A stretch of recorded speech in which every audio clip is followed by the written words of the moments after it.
A savory mince and vegetable filling gets topped with humble frozen tater tots in this Midwestern take on pure comfort food. It's simple, versatile, and perfect for these lingering winter evenings when you need to feed a crowd in a hurry.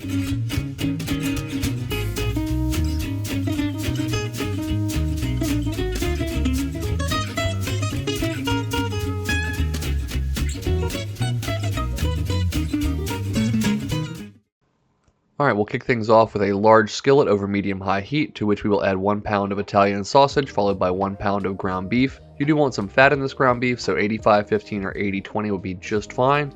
Go ahead and crumble that up, break it up, and cook it out. Make sure you leave all of that fat in the skillet. We're going to put that to use here in just a few minutes.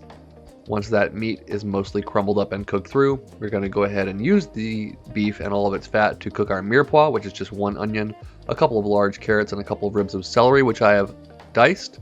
We'll also add in 8 ounces of cremini mushrooms and season that up with fresh cracked pepper and a nice pinch of salt. We'll also add in some garlic powder, give that a stir, and give it 5 to 7 minutes for those veg to soften up in that hot beef and sausage fat. Once they have softened a good bit, we'll go ahead and add in 1/3 cup of all-purpose flour. And we'll stir that around until that flour has been fully absorbed by that beef and sausage fat. And we'll use that to make a roux here in just a moment. Once that flour is fully incorporated, we'll go ahead and add our liquids to the party, which is going to involve a couple of cups of chicken stock and a couple of cups of milk. Guys, as always, the amounts and directions will be down in the description below if you want to make this at home, which I highly suggest.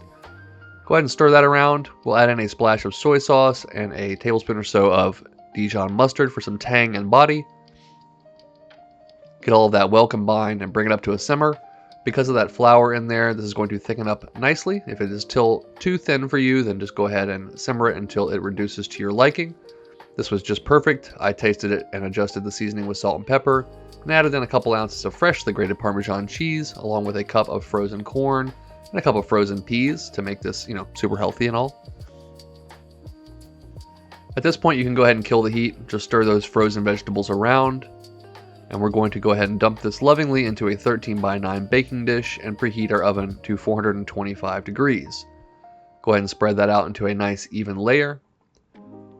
And then the next component of our hot dish is going to be some cheese. And I've got 4 or 5 ounces of sharp cheddar here, which I freshly grated. I'm just going to put that in a nice layer. We don't want this to be a huge cheese slick.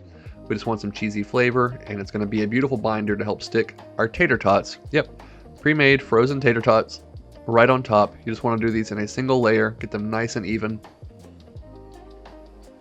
Really doesn't matter what kind or size tots you use, as long as they're all the same and you get them in a nice even layer, they're going to cook perfectly for us. I am going to top these with just a little bit more Parmesan cheese before I tuck them in that oven for about 35 to 40 minutes. Obviously the filling is cooked at this point. We're just looking to warm those frozen vegetables through, soften the other vegetables that are in there, and get that liquid to reduce and be bubbly just like that. And that is absolutely beautiful.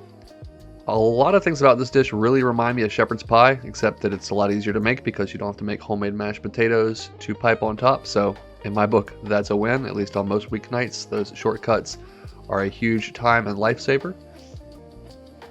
I'm going to garnish this with a little more freshly grated Parmesan cheese and a little bit of freshly minced parsley, but you could put any herbs you have on hand or just none at all, quite frankly. Nothing fancy about this dish. It is just comfort food in a bowl.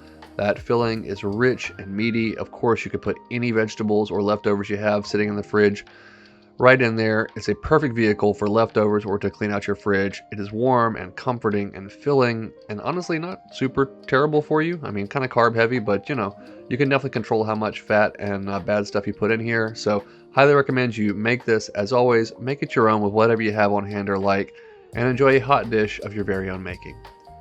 I guarantee you, it'll keep you warm on these cool winter evenings, or at the very least, you should go and make something delicious.